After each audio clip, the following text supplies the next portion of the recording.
Imagine working all year to grow a world-class product, only to have it blocked at the port by politics. That's the reality many African businesses are facing today, especially in South Africa, after US President Donald Trump's tariff rollercoaster threw global trade into a state of limbo. While Trump's recent decision to temporarily pause steep tariff hikes brought a brief sigh of relief, the countdown is still ticking.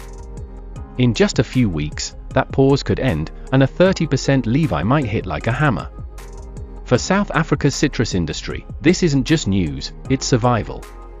South Africa is the second largest citrus exporter in the world, and the United States is a critical market.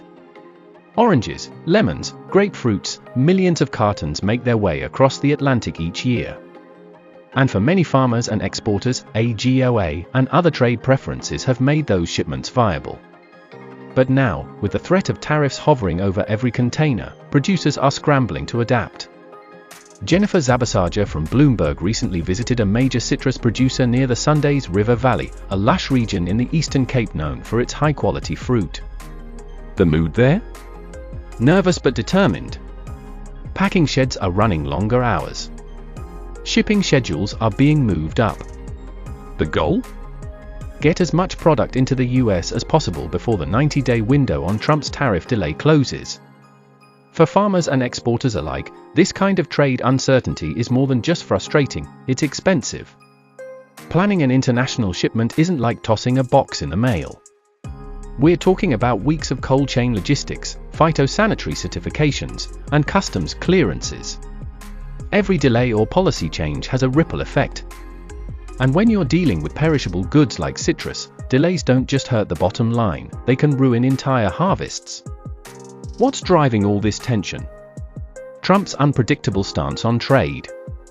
His administration says it's about protecting American farmers and manufacturers.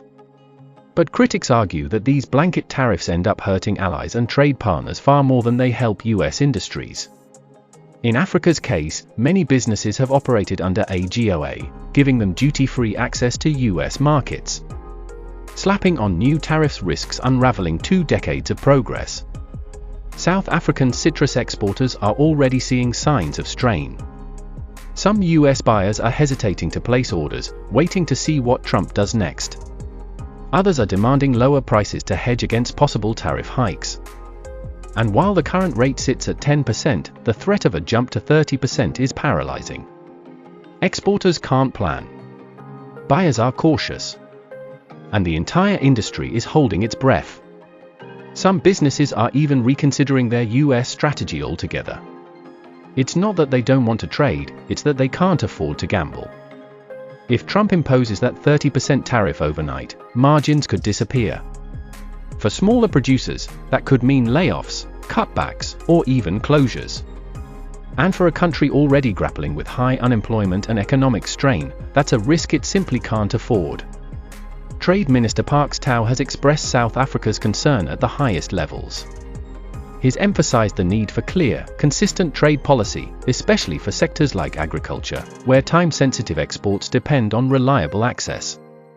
But so far, no guarantees have come from Washington.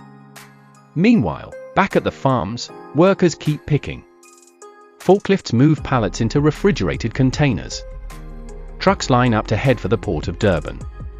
There's a quiet urgency to everything now, because everyone knows the next decision from the White House could change the game in an instant. What's clear is that this isn't just about citrus or agriculture. It's about how global trade really works. One policy change in Washington can ripple through dozens of economies and hit small producers thousands of kilometers away. And it's a reminder that even with globalization, the most vulnerable still carry the heaviest burden. As the 90-day window winds down, all eyes are on President Trump. Will he extend the reprieve, or double down with higher tariffs? No one knows for sure. But for South African exporters, the strategy is simple: hope for the best, but ship like it's your last chance. Because when politics start interfering with produce, the impact isn't theoretical. It's real. It's local. And it's personal. We are here in Citrusdale, a town in the Western Cape that's home to around 200 farms. It's also the only fruit-producing region in South Africa with direct access to the U.S. market. Among the region's farmers meeting the strict U.S. regulations for sales is Gerrit van der Merwe. He grows 50 different varieties of fruit spread over 1,000 hectares. From growing, picking, packing, and shipping, his team does it all from this one-stop facility. For ALG in the Citrusdale Valley, we're very much European based. So Europe is our biggest market, then the US. But the US takes our premium product. So we send our best product to the USA to make sure we get our premium prices.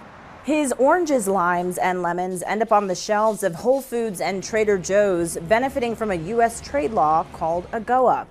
It provides duty-free access to the U.S. market, access President Trump has threatened to end. As a result, South Africa's agriculture minister has strongly urged farmers to look for new export markets. But that's easier said than done.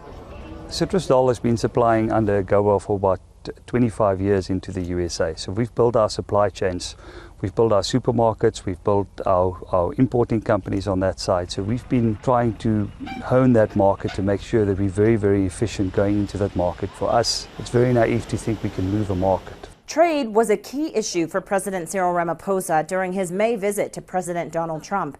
And while the meeting was tense, ABSA economist Marlene Lowe said she still expects the tariff to return to the original baseline level. We agree with the 10% dispensation going on beyond the 9th of July. I think given the fact that South Africa submitted a trade proposal after our presidential visit to the US, kind of leaves things open and we don't foresee the 30% being reinstated. As his produce leaves Cape Town Harbor for the U.S., the next few months will provide valuable insights on whether American consumers can absorb higher costs. For Gerrit, retaining market share despite any new tariffs will be key. We're hoping that sanity will prevail and we can stay on the 10%, and the 10% we'll manage. I think it's going to make fruit slightly more expensive in the USA. And the fruits of Gerrit's labor may profit handsomely if he turns out to be right.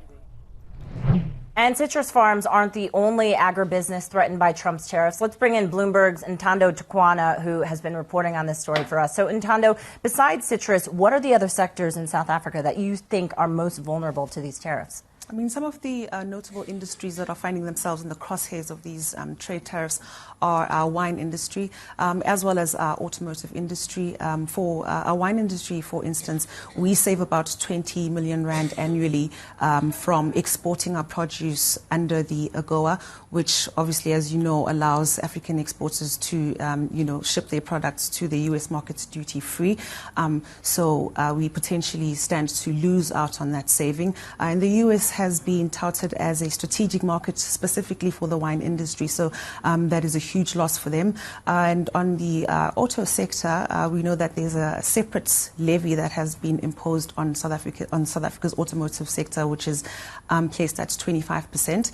And the industry body has actually warned that producers or car manufacturers and parts manufacturers will not be able to absorb the additional costs from the tariffs. So that's a huge issue. But they've also said that the tariff stands to threaten operations and value chains in the region and, threaten producers such as Mercedes-Benz, BMW, Toyota, which have, quite sizable operations and plants in the country.